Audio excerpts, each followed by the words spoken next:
Movement is medicine, fitness should be fun. I'm going to show you how shutting this door can get you big butts. Most people associate this motion with the deadlift, and we're going to do Romanian deadlifts, but primarily go over the motion of the hip hinge today. Many people are afraid of doing this because they don't want to hurt their lower back, when in reality, this exercise is so good for your lower back as long as you do it correctly. Not only is it good for your lower back, though, it's also great for those glutes.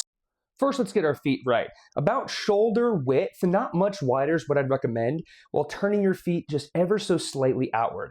About 5 to 15 degrees is totally fine. Now look at my hands, not my feet. It's gonna be more helpful here. Big toe, little toe. Spread out your fingers, your toes, grip the ground, and rotate. That is going to give you a nice, stable position for your feet, a good base so that we are sturdy and stable and are not falling all over the place while doing the motion.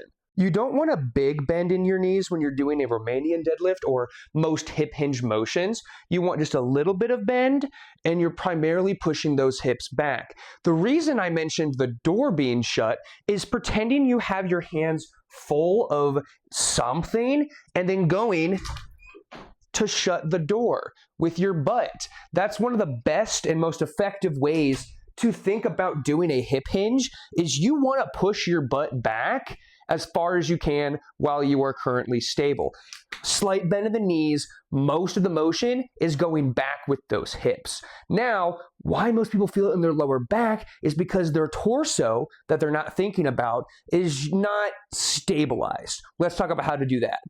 To get your torso tight, you got to get your abs in check. So we got to rotate our hips down a little bit to get a neutral pelvic tilt, so there's no tilt, and those lower abdominal muscles are activated. Tuck those ribs down to get the upper ones activated, but keep a string on your sternum to rotate your shoulders up. I know a lot of this sounds contradictory, but you just have to practice and get a good feeling of, oh, my abdominal muscles are engaged and tight to ensure that my lower back isn't going to be loosey-goosey throughout the exercise. You don't want to be doing any of this crap. That's going to hurt your lower back. Where in reality, doing this correctly strengthens your lower back because it gets stronger when you train it correctly. Shocker! So activating your core and keeping your shoulder blades in position as well, because that's where you're going to be holding the weights, probably in your hands, but your shoulders control a lot of what's going on because you're holding the weight through your hands all the way up to your shoulders. Your entire body's connected. Crazy, right? Let's go grab some weights and demonstrate. When you're holding the weight, it's important to think about keeping the weight against your body. So it's against my thigh. As I push down, I push my hips back, slight bend of the knee.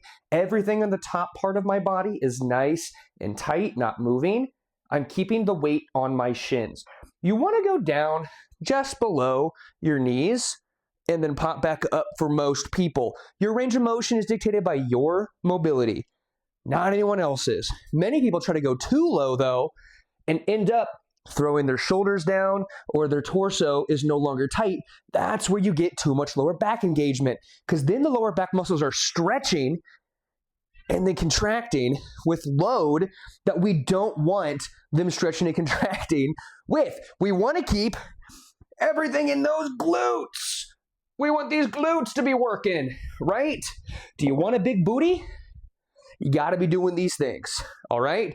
And like I mentioned before, a great thing, a great cue to think about when it comes to pushing your booty back is trying to shut a door with your butt because your hands are full. Best way to think about it, I promise. Trust me, please. That's all I've got today for the hip hinge motion / Romanian deadlift exercise. My goal is to make a video every single day of the month of May showing you how to do a movement safely and effectively. I'm also going to be live streaming, so you can ask me questions. I can answer things for you that are fitness and health related that might just be something you found online or you've been told your entire life. And my goal is to help debunk the things that aren't going to be helpful and give you alternative mindsets when it comes to moving your body safely and effectively. So, before you go, just remember,